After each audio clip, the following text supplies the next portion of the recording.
Hi, Anjuli, and welcome to Skillsformars Transitions. I'm very happy to be hosting you. Hi, nice to see you. I'm glad to be here. My name is Anjuli. I'm making a transition, or have made a transition, from being an opera singer all the way to the big bad world of business. Isn't that unique? I've recruited in MBA schools for about 4 years, and I've never met anyone with your profile. Never. And then I've never heard it in real life either. So when Emiliano pointed me to you for transitions, I said, wow, I can't wait to talk to Anjuli about this. So here we are. Yeah, I'm excited. I like to talk about myself, so no. Very excited to get an hour to do so. We are women as well, so we do like that. Yes, women and opera singers, they love to talk about themselves. So tell us a bit more about you being an opera singer. What led you to this, to studying that? Yeah. What led you to being a musician and working in that field? I mean, you did a big part of your life. That's what you did. And then how did you decide to transition? But we will take it one by one. Sure. So starting with my past life, as I call it, if we go all the way back, I think when I was 3 years old, my parents first said, wow, she can carry a tune, which was slightly unique because both my mother and father are scientists, or in a science background.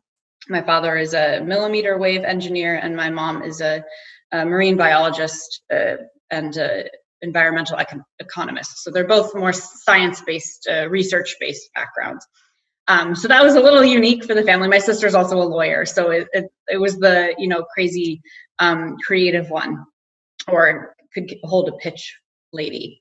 So that carried its way through middle school, just singing in choir, etc. And then when I got into high school, I got really serious about it and started training with a voice teacher, and decided to go to school for it, and somehow got into a classical program, which I had never sung classical before. I was always doing musical theater and jazz. That was my background.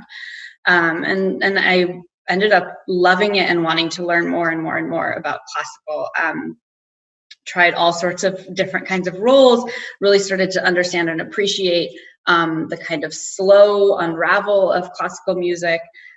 Loved performing, so studied it for my undergraduate in California, and then started teaching, especially to younger people, but yeah, I guess a range from 5-year-olds all the way to 45-year-olds. Started teaching voice, and also worked with kids with developmental disabilities, using music to help them through things.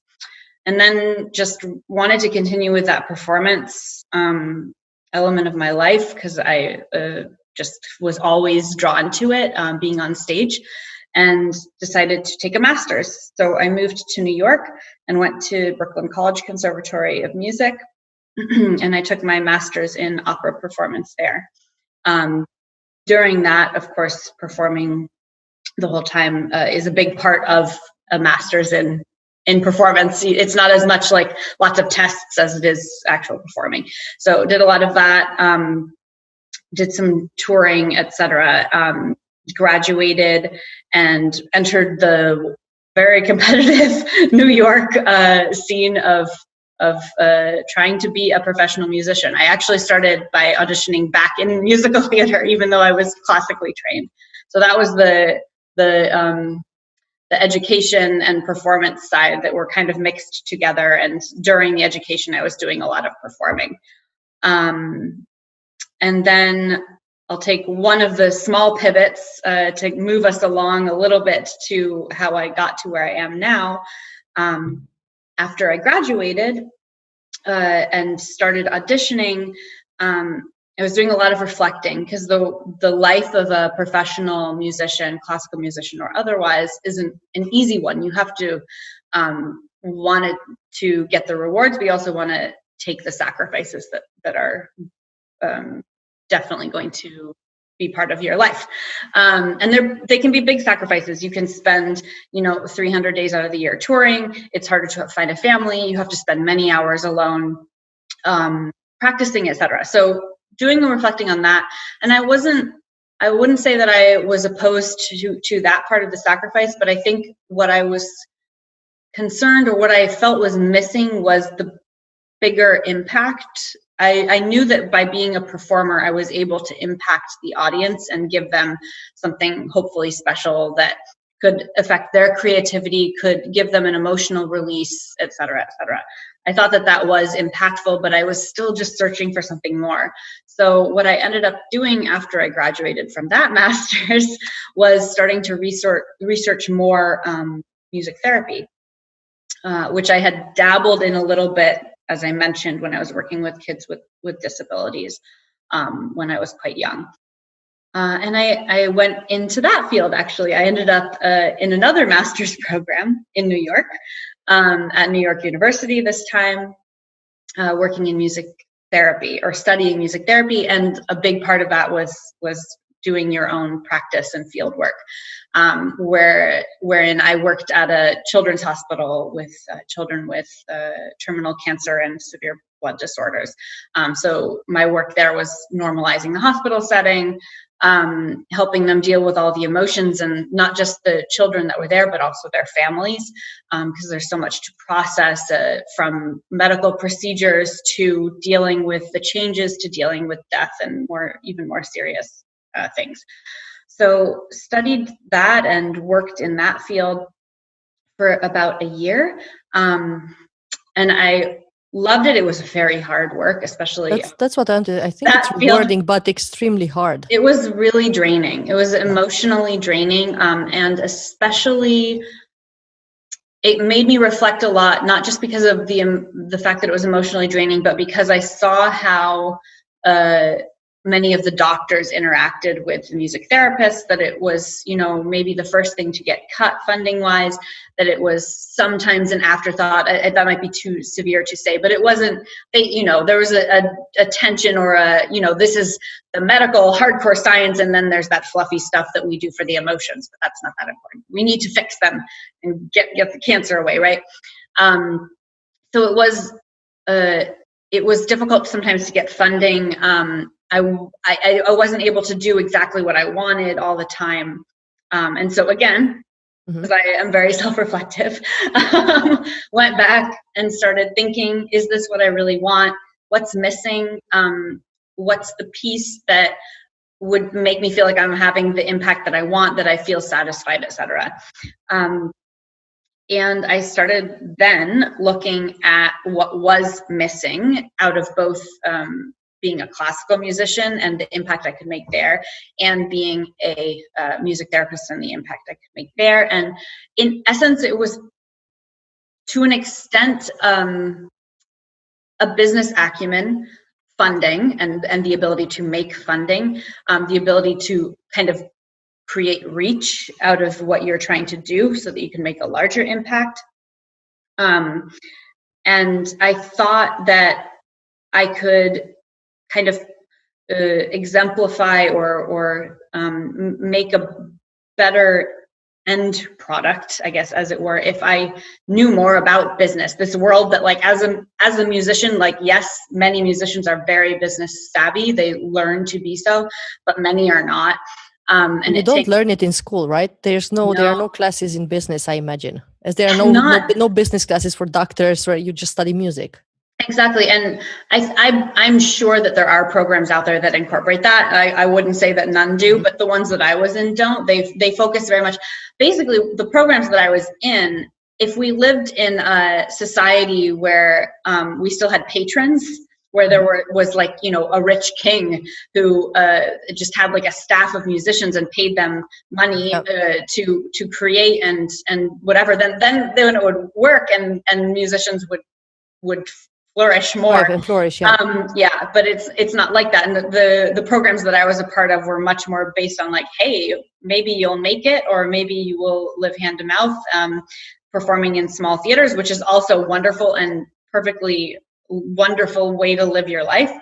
But it wasn't, it felt like it was missing something to me, and I just didn't buy into it, that it was going to be enough for me. I knew if I pushed and pushed and pushed, I might be able to make it. Very possible that I could like make it and, you know, do world tours and all these kind of things. But I felt like I was missing some tools. Yes, and that's how I ended up moving into business. Did you know that you will be good in business and you can graduate one of the top MBAs in Europe, or it was just let's try it and see?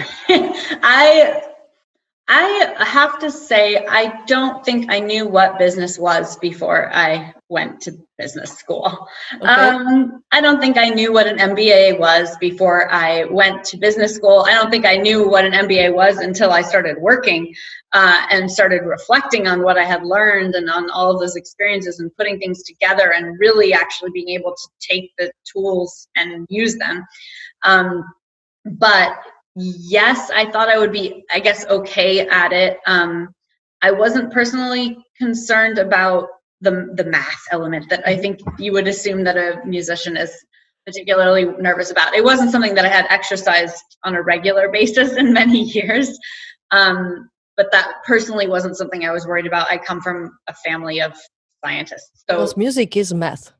It is very much so. In fact, some composers go over the top on the numbers side of it, and you can see very nerdy compositions that are based around that. But the theory, in essence, is also very analytical. It's very that whatever you want to say side of the brain. For me, it was more you moved from a very emotional field, very humane field, to something that was dry, where emotions are not necessarily praised. Yeah. I think the program that I was a part of was, and it's not just the program, it's also the class and the people that were admitted that year. I didn't feel that it was as dry as I expected. So I might have gone in there thinking this is going to be dry and I'm not going to have much in common with these people, but I'm going to get out of it what I can. But I actually was met with a lot of human people who wanted to make a substantial impact in there, and some people who were more driven by I want to be a consultant and these kind of course. But some people who were really driven by what can I learn here and take back to improve an organization or to improve people even outside of the organization. So the reality did not actually match my expectation, which is a good thing. Which is good. Yeah. So tell me a bit about the change. You made 2 changes at the same time, right? You moved to Denmark and you started the MBA. Yeah. How did it feel?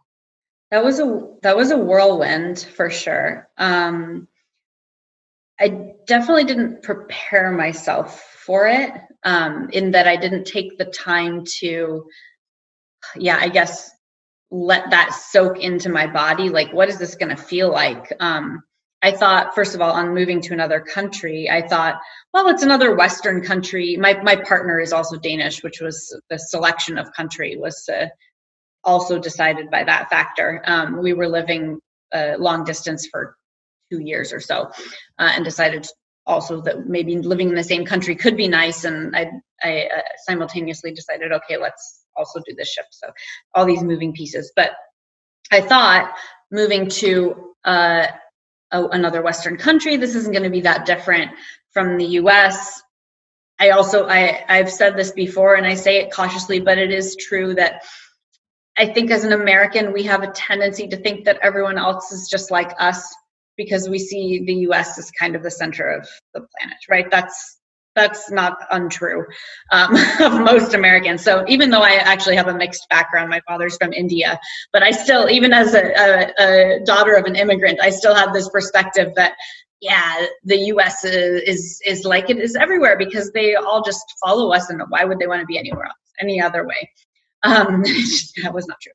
Anyway, so the differences between the US and Denmark, even with a Danish partner, were profound, and I still deal with them. And we could do a whole series on that. That's a big can of worms that we could open up there. The language, of course, is a big factor, and learning that, of course, is useful. I think one of the other things that I learned a lot being here is humility. Not only because it's a big part of Danish culture, the Jendelag, which is about kind of you're no better than anyone else, for better or worse. There's some not great things about that, but also really lovely things about that. But just the humility to be quiet in a room, to apologize sometimes if you don't understand or if there's a miscommunication, to not expect that you have the right answer all the time, and to look and be curious about what other people's answers are or how other people live. That was a lot of really important elements of adjusting here. Yeah, and being a bit of a chameleon, that's also really helpful, being able to kind of adapt to your surrounding and pick up on human cues and what you need to do to make other people also feel comfortable. What impressed me in the Nordic countries, and that's especially Denmark and Sweden and Norway as well, is the work-life balance that everyone strives for, which is very different to the US. Yeah, but I think that's easy to get into the blood, right? And then now if you're going back to the US, you're like, I know, it would be really hard for me to let go of that. It's very sacred here in many ways. I think in my current work, maybe a little less so because we have a smaller team. So of course we wear more hats, but in corporate Denmark, my experience, because I've also worked with other companies outside of my own, it's been really sacred that, we're here at work and we leave and that's the end, and we don't answer emails. Maybe we log on later just if there's something really important, but guys, this is not my life kind of thing. I go to work and then I have my life outside of work. I like to enjoy the people I'm around at work, but you're not my good friends. We're going to separate those two. So, and then in the US, it's this more constant blend. Your work and your outside life are just kind of together all the time. And it's also a nice thing because I think people in the US in general hang out a little more often with their colleagues outside of work. And so you have more of a family vibe or whatever, but it also means that then you feel that you should answer that email at 10, or that text message at 10, because it's not an email. You get it as a text. Yeah, if people want to find you in the US, they will find you, but they will not dare to disturb you in the middle of the night or a late evening in a Nordic country. No, and I mean, I've worked with the US from over here, and they complain a lot about the people over here because they never said like lazy or anything of the sort, but they're definitely like, why are you guys always on holidays and we can't get a hold of you, and you stop working at 4, and that's the morning for us, so that's really inconvenient. So both the time difference and the fact that we stop working so early was not always kosher with the people even in our own team. If we had a US branch or whatever, they'd be like, guys, because they would even work different hours than, like, if it's a Danish company with a US branch, the US branch is working like an American company. So yeah, it's the same a bit in Europe. If you compare yourself with Nordic countries, now I live in the Netherlands, so it's kind of the same. But if you work in other parts, it's you have the same feeling. I was in Romania when I started to work with CBS, and then that's where I heard the first question. So I was working with INSEAD and IMD and all of the big schools, LBS and so on. And in CBS was the first time when I heard that, hey, I want to be a GM, but is there work-life balance? And I just started laughing. I said, oh, come on. But that's it's you can't have the first statement and the second one. Yeah. But actually, I think it's what we should be striving for. And considering that most of the work will be automated at some point, learning how to split work and life, or how to combine them in a way that you have the best of both, it's not so bad. And it's a good example and a good pilot region, if you want, for this. Yeah, and I like to emphasize that I think is super relevant, this work-life balance. I don't think in general that Danes, and that's the experience I have. I don't know if I should speak for other Nordic countries, but I don't think in general, Danes are less productive than Americans. They're extremely efficient. They're very productive. I mean, I will sit next to a Danish colleague and I'll be like, I'm going to go on Instagram for like 15 minutes, but he's just like, let me get this presentation done that I have to do because I want to leave at 4 and go hang out with my girlfriend and cook dinner. And I'm like, whatever, I'll do this and then I'll stay until 6:30. That's the culture. It's just be efficient and play hard, work hard, and exactly all of that. So it's not a laziness. No. It's good, but it is a difference. And then I thought of you coming from the US, moving to Denmark, that you might have felt it because I felt it and I was in Europe. But you have, there's something to learn from them. Did you ever have fears while you were in that 1 year in CBS that maybe it's not the right path, maybe you're not doing the right thing? Like every day. And I still reflect on it and I still miss performing very much. I think when I first joined, I kind of was like, well, at least I'm in a new country and that's going to be really interesting. I'm not sure I'm going to take this very seriously because this seems not for me, or these people are, I don't know, within the first few weeks when I didn't know anyone, of course, all of my little guards went up like, what if I'm not good at this? Okay, let me just say that they're all stupid. Because then it's not me, it's them. So psychologically speaking, that's good adaptation. Yeah, exactly. Right. Put your guard up and make it everyone else's problem. Yeah. But I definitely went back and forth on, I think, a weekly basis, maybe about, oh my gosh, is this for me? What am I going to do with it? Because I had a vision of starting my own business, which was one of the biggest reasons that I decided to go to business school. I wanted to start a nonprofit that was using music for global goods. I didn't know how, I didn't know what, I didn't know what it was I was going to make money. I didn't know how I was going to be impactful, but that was the general idea. And I was like, yes, I'm going to go to business school. I'm going to be an entrepreneur. I'm going to start my own business. It's going to be great. And then I got there and I was like, oh my gosh, this is so awful and scary. And I don't think I can do it. And I'm going to be a failure. And this is just wrong. And I'm going to, and then it wasn't even that I necessarily wanted to go back to being a musician, because I thought, well, I'm going to be a failure at that too. And I just felt, when you're learning a new skill, it is very difficult to keep your self-esteem or your confidence in a high place because you feel like a beginner. And therefore, for me, it made me question everything about myself. All of the skills that I thought I had, it was like, I don't actually have any. And I felt like I went back to ground zero, I think a few times through that program. What kept you focused? What kept you motivated to finish the MBA? I think the optimistic side of me was part of it, which was that this is going to click someday. Somehow there was just like a belief in me that somehow it was going to make sense. I also, to be quite honest, I was like, I'm not stopping something else. I need to work this all the way through and go all in on this, because I felt like it was time to learn how to fail, even if it really sucked. Because honestly, up until that point, I hadn't given myself so many opportunities to fail. I had done things that I was naturally good at. I had taken them to quite high levels, and I had, yes, failed in some ways, of course, during it, but I never felt like I got back on that horse to the point where you're like, oof, this really sucks and I've made so many mistakes, and still got back on that horse and kept going until I got over the hump and started to feel successful or slightly competent. So I did think that was worth trying one time in life, because like, what's going to happen? You're going to die because you fail? No, I don't think that's a medical cause of death. So what is the worst that's going to happen?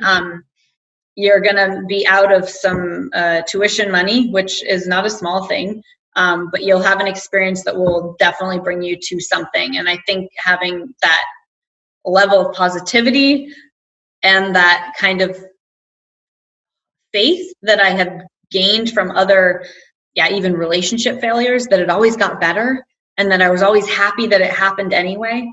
Even if it sucked at the time, I was always happy that it eventually, that I had gone through that experience. So that definitely helped me get through it. Yeah.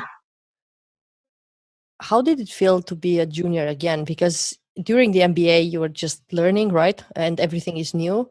But then you started working for a company. Yeah. Yeah. During the MBA, I definitely felt like a junior because, and it's not because,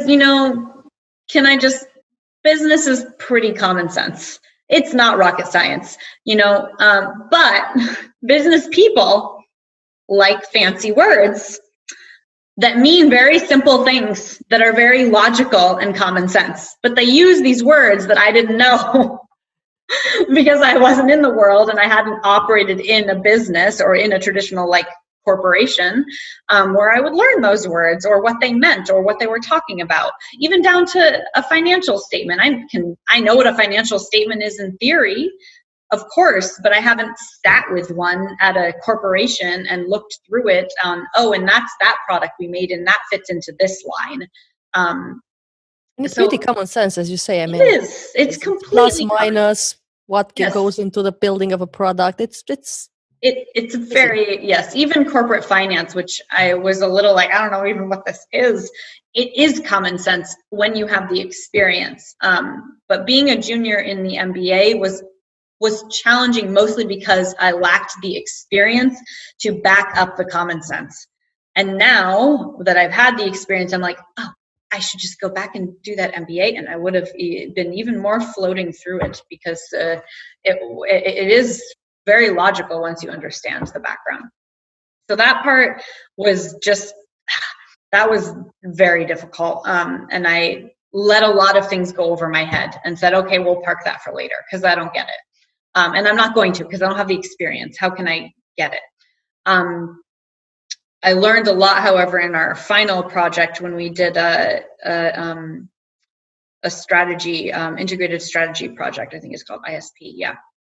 An integrated strategy project where we actually worked with a company on a problem. And then it was a lot more tangible than these case studies, right? Because we were actually sitting with the company. And that was the first time where I was like, oh, and that fits in there, and that fits in, okay, I get this a little bit. That was only like a few months. So, so it was still only a limited experience. And then, I joined a company.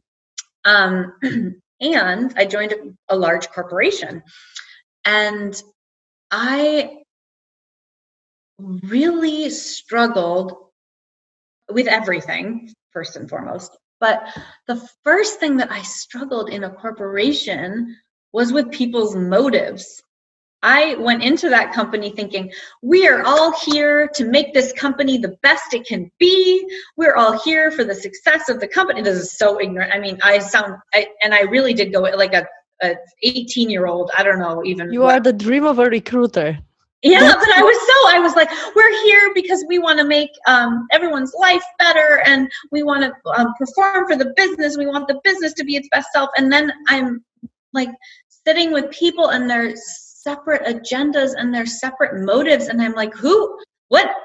I really don't understand what is your goal around. And it was so confusing, and I really struggled for the first year or so with that because I didn't get it. I think I'm fairly good with catching on to social cues and motives and reading between the lines and stuff, but I just didn't get it because to me it wasn't what we were there for. I honestly still don't get it. No, and I don't either. It still doesn't click. It still doesn't click for me. And sometimes I wonder how a company functions with all those separate motives. With all these motives? Honestly, yeah. It's really, I mean, and that was very eye-opening for me. And in some ways, that is the part that I was most junior in. Because again, the other stuff is kind of, once you know it, it's common sense. And then you can use more of your strategy because you can build on that common sense and make more clever decisions. But the people factor with understanding motives and doing work that I didn't understand the purpose of, as far as like, isn't all of the goals supposed to be for the better of the company and its people? And And when I was doing work that I thought was only to satisfy the board and not for a greater purpose, and not that the board necessarily had anything intelligent to say on such a matter because they weren't involved in that, or they weren't experts in that. So those kind of things that were challenging. And I felt very out of place and very, in a way, scared, not very guarded. I felt very guarded. And then on top of that, I didn't know what people were talking about with very basic business things because I hadn't experienced it. But yeah, that was very challenging. Did you choose marketing while you were in business school? No, so our degree is quite general. You could at CBS at least. It's not a specialized degree, but you can take some electives that would like lean you in a certain direction. And I took ones actually more towards the entrepreneurial direction. So I didn't decide it in business school. Our strategic project did actually happen to be a marketing solution that we thought was most relevant for the company. So I did focus a bit on that in the strategy, but going into marketing was a little bit more of it made sense from a communication and an application perspective. I didn't know obviously what it was going to entail in practice to the outside of like business models and like the 4 P's or 7 P's or however many P's there are now. Those kind of things. I knew all of those models, which are nice and pretty on paper, but like, what is the real impact of those models and how does it work in a business and what do we actually see the consumer do? I didn't know that part. But honestly, from an application perspective and from knowing how people think, they would assume, given my background, I would go for marketing or comms or HR was the other one that I think people thought I would go for. But I'm curious. You worked and you still work in music-related companies. Mm-hmm. Did your background help? I think for my first company, it gave a really good story for them. Sorry, I hope that didn't make a noise for you. No. Okay, I got a notification. I think it made a really good story for the company itself. To be able to push that they had this crazy opera singer in employment and that it matched their mission. So I think it helped in that way. In theory, I think in my current role, it actually ends up helping more. I don't know that my current company would have wanted to hire me just because of my music background. I think it might have been one of the elements that made me a good cultural fit to the company, but I think it was part of a broader got it reasoning. Yeah. Because I imagine why I asked is because you should know the public more, right? The target audience. Maybe. Well, because most of my background is in classical music, not as much, because that tends to be a different target than a lot of commercial companies are looking for, unless I was doing insurance or something. But I think in general they bought into the fact that I understood I don't want to say power of music, but I'm going to say it anyway. The kind of, we'll say the marketing power, the impact of music and how you can, emotionally convince people of something through music. And that was something worth seeing how that could give value to an organization. Yeah. I think that's valuable and it's kind of, again, unique. Right? Yeah. You don't get so many people with such a mixed background. And it is unique. Are you happy with the results so far? With the change? With the change, very happy. Especially with a move to a new company, because I was able to learn so much at my old company and then use what I learned at my old company in my new company, but then learn completely different things. And first of all, I love learning, if you don't gather that from my background. And I love, yeah, a lot of degrees.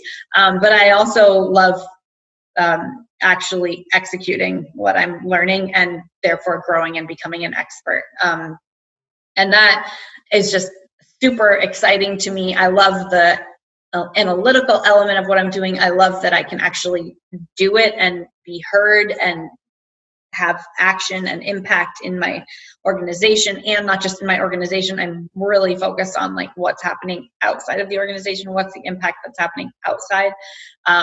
And that I'm finally starting to see, wow, there's so much potential here. In the past like 2.5 years or so, that started to really click, like, okay, I'm starting to get these skills in place, and I'm starting to see what the impact can be, both with people outside the company and as far as relationships inside. And that's been really, really cool. And I'm really only at the very beginning. I have so much more to learn and perfect. It's just every milestone that I have is a really, I feel like, is a personal triumph. And I'm very, very happy for that. I think I still could have had that life in music if I had stayed with it.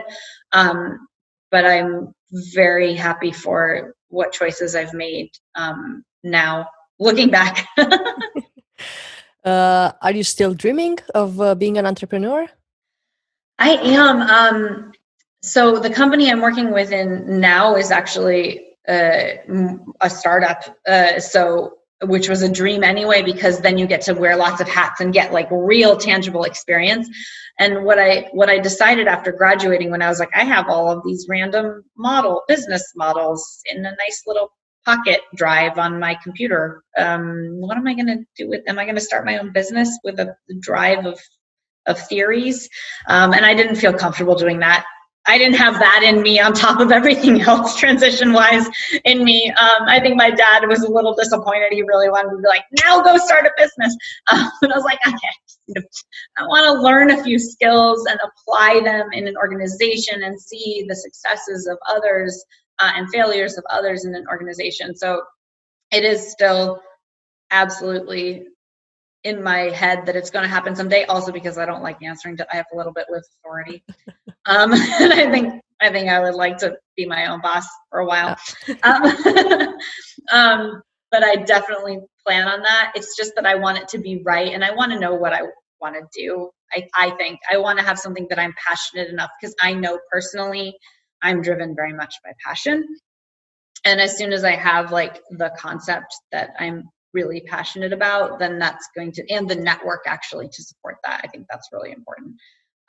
Then I would probably go for it.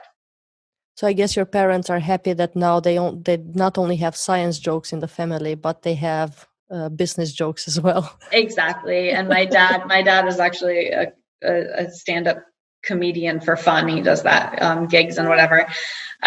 So he does joke quite a lot about it and try and do like the puns and all of the little business, Harvard Business Review style things that maybe I would only get. But yeah, he also started his own business many years ago, and would really love to get down and dirty on that side as well. So yeah. If you were to share 2 or 3 key lessons with someone that is listening and maybe wants to make a change, but they are afraid, or they don't have the finances, or they don't have the support, or something like this, and you just say, hey, if I have to sum it up, this would be the top lessons that I can share. Yeah. At least the challenges that you're mentioning those are big challenges. And I totally get that. I did have the like emotional support. That was super important for me. What I would say as far as lessons go, one, that I still, I struggle with this because I like to be perfect at everything because I'm a Virgo, and it's very important to Virgos to be perfect. But to be okay to fail. And I'm sure you've heard it from 1,000 coaches, from, and all the, I'm sure that the listeners have heard it from every self-help book. But oh my gosh, the uncomfortable feeling in your stomach when you know you're going to fail, and the lack of sleep on all of it, just like whatever you can do to give yourself those minutes to breathe, to meditate if you're into that, talk to whoever you want to talk to, real or not. Try and process it through your body and keep going, and be okay with failure, because you're not going to die from failure. Try it like that. That's lesson number one, because it has just held me back so much from things that now, as I'm getting older, I realize, wow, I was just afraid, and what was really going to happen. So really try and conquer that fear of failure, or at least try even little things, even like something small. It doesn't have to be a big life-changing career thing. Start small if that's better for you. That's super important. If you don't have the emotional network or whatever at home, I would say get it somewhere. So find a network either in your local. I mean, there's a million free things to join. You can join, like, I think, like internations groups if you're an expat. You can join LinkedIn groups. There's lots of ways, at Facebook groups as well. There's lots of ways to just find people, resources. There's also mentor programs, whatever. Find someone who you can go to when you're like, I don't understand what I'm doing. I need someone to help me process this and move through it. And I've depended so much on people who now became really good friends who had previous business experience to explain super basic things to me, because I didn't even know how to set up a PowerPoint presentation in the right way. So that is so important, having a network of people that are just going to understand it. Like when I was going to my musician friends with what that I had and have right before I joined this MBA, and I was trying to explain to them what was a problem, it wasn't that they didn't want to support, but it actually was worse for me, because then I felt even more like, oh God, no one has the answer. So finding that network of people who can support you through that transition is so important. And who you can, if you can find ones that you can really be yourself with and be vulnerable with, and trust, of course, to be vulnerable with, that is the most you can ask for. It doesn't have to be a relationship. I didn't depend that much on my husband during this, because he's a musician. He didn't get it. Maybe I could come to him crying when I was upset, but I couldn't come to him with like, I don't get how to do this problem, or I don't understand this concept, because he did not know. So that would be a second one. And then I think of my third one, I have to think real good, because I want them to be actually helpful. I think the most important third one that I can think of is to be open, to not have a closed heart or a closed mind. And I think that's like a life thing, but just be open and ask questions about everything and anything, because you never know who you're going to learn something from. And I've worked really hard on a lot of judgment that I have of other people, where I assume they're not going to know, or they're not going to understand, or whatever. But people will really surprise you. And I think being open and willing to listen to counter arguments, things that don't make any sense to you, and that also goes for everything in life, really, politics and all that less interesting stuff to talk about. But if you understand the logic behind an argument you don't agree with, or at least understand the arguments and whatever, that can take you really far. I've just learned so much from listening to people that I was like, oh, this isn't going on. Oh, interesting. Okay, interesting. And those don't have to be the people you trust, that, your network of people. These can be people that actually challenge you and you wouldn't want to get close to, but be open. You really don't know what you will learn. True. And then go back and reflect. Yeah, exactly. Beautiful advice. Thank you. I think this is going to be really helpful for those listening. I hope so. I really have to reiterate, it is so worth it if you just trust and keep going and try to go all in on something. If you go all in, anyone can conquer anything. Seriously, go all in on something that you just make a decision for. It doesn't have to be your passion, whatever. It just go all in. You will get the results for sure. Yeah, you will. For sure. It's just true. I just didn't believe it growing up. I didn't believe it. I thought you had to be special, born special, whatever. No, just give it your all. Yeah.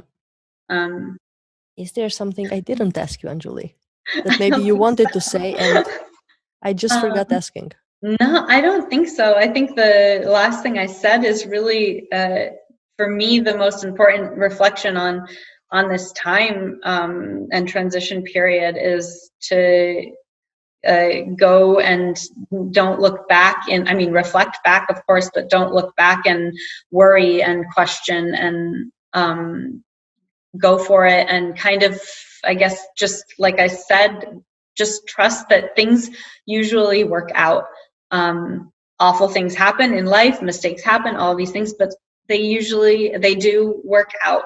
Of course, there's extenuating circumstances for some. I'm not going to say that this is everything, but in general, things work out. If you have the right motivation, true, and then you put the work hours in, you will learn anything. Exactly. It's absolutely true. Absolutely. Anjuli, I had an amazing time discussing this with you. Yeah, thank you so much for taking the time. You're and I know so this welcome. is a crazy period for you. Yeah, it's crazy for all of us, so there's no excuses there. Thank you so much for this. Thank you.